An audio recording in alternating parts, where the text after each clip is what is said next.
Magandang gabi po. Nakikita ko po ngayon sa inyo, tuturo ko po ngayon ay ang paggawa ng bulb na hindi pinuputol ang karayom.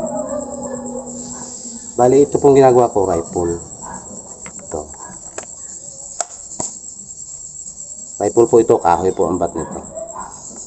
Then, ang kanya pong bulb, nandito sa abante niya. Ito po. Sarado na yan. Kompleto na yan dyan. Kompleto na rin ito.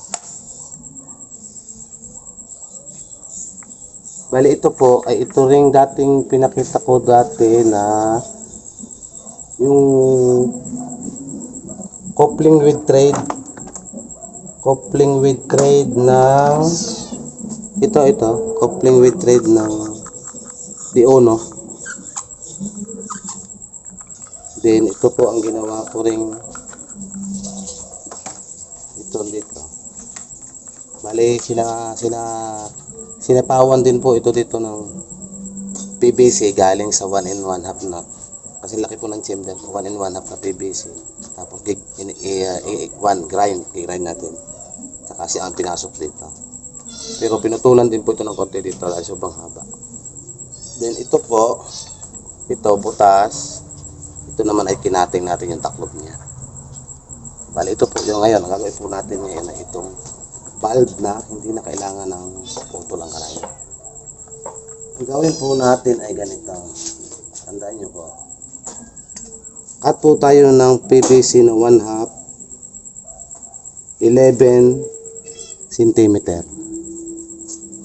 11 cm. Then cut tayo ng 5 cm na 3/4 para maging stopper po para sa ating o-ring. Then ito tatakloban din ito. Ngayon, susukat tayo ng 2 and a half galing sa dulo.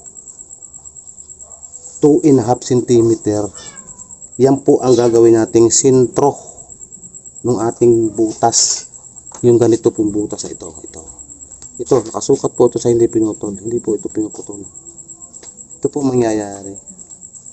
Kunin nyo ang sentro ng gitna. 2.5 cm. Then bubutas tayo ng malaki na ganito. Sa gitna yung 2.5. Then gagawa po tayo ngayon ng stopper ng ating spring. Para dito po yan. Ang spring po ay dito. Ay ganito po mayayari. Diyan yan. May o-ring dyan. Ito ang spring. Gagawa po tayo na at least kung ano, para mga sobra centimeter lang. Mga 1.3 cm ito. Ito po magiging stopper na yan. Then ang butas po nasa ibabaw. Lagyan natin ang screw. Then ang importante po yung sinabi ko kanina na 2.5 cm. Igitnaan nyo yun talaga dun sa butas na ganito. Kung sumobra man tayo halimbawa sa butas, bali na short naman ang karayom, ito po ang tutulong sa atin. Ito. Pwede po natin itong itaas. Pwede natin itaas. Tatakbob yan ng konti sa butas.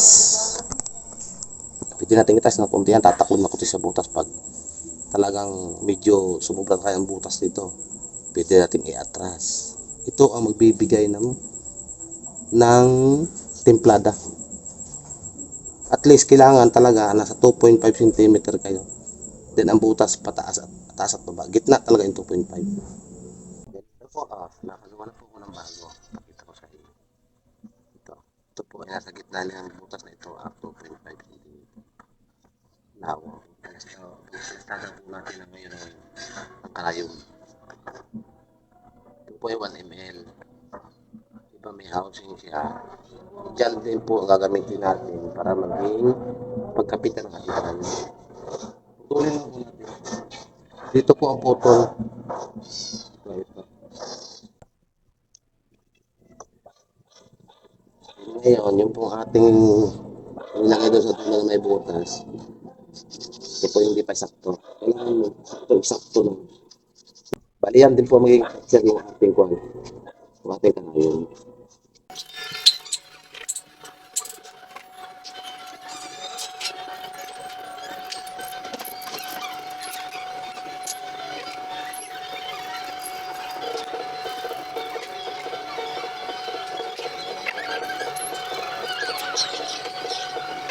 salpak na salpak.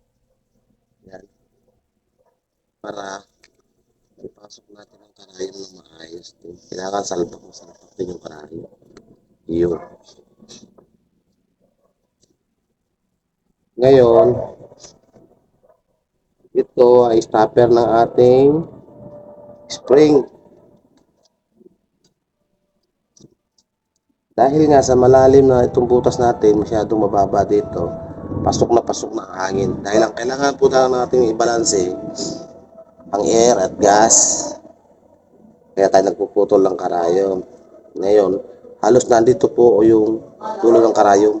Parang tama-tama na siya. Ito naman, nagiging stopper ng ating spring. Kung halimbawa na ang butas natin nito ay masyadong mababa, pwede mo natin itaas yan. Pwede mo itaas natin yan para siya na rin magdadala ng balance ng ating air at ng gas. Yan lang po. Yung mga simple lang. Pwede pa nga ibaba pa natin itong butas to hanggang dito pa.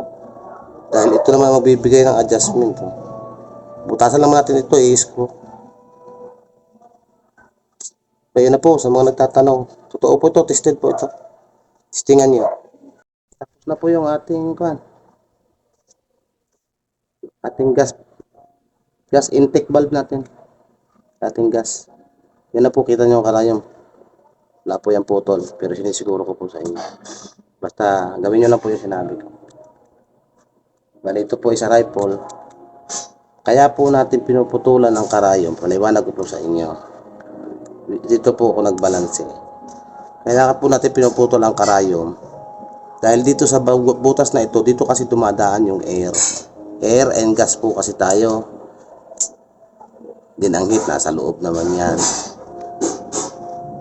Kailangan po ibalanse natin yung karayom, kaya pinuputol dito sa butas. Ngayon, kung ibinaba na natin talaga ang butas na hanggang dito na, yung sukat na ibinigay ko, tamang-tama po yung karayom. Pagbigay niya ng gas, pasok na yung air. Dito po tayo nagbabalanse, kaya nagpuputol tayo ng karayom sa butas. Tingnan nyo lang po.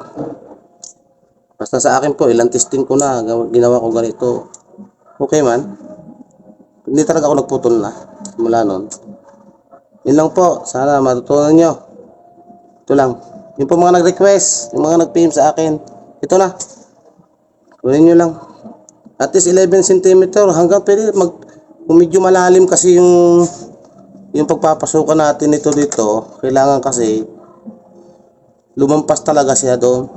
Pag ganyan mo yan, yan, kailangan itong butas nito, hindi tatama doon sa ating sakuan sa pasukan na ito. Kailangan pasok talaga sa chamber para ang kanyang gas pasok na pasok talaga, hindi mapipigilan mo. Dali, ito na. Tingnan nyo lang. At least kuan ito, galing sa dulo, at least 3.5 cm na. At ang kailangan lang talaga, pag magsusukat tayo, maglagay ng karayom, yung salpak yung puti niya, salpak din yung karayom. Para permanente ang sukat. Okay, salamat.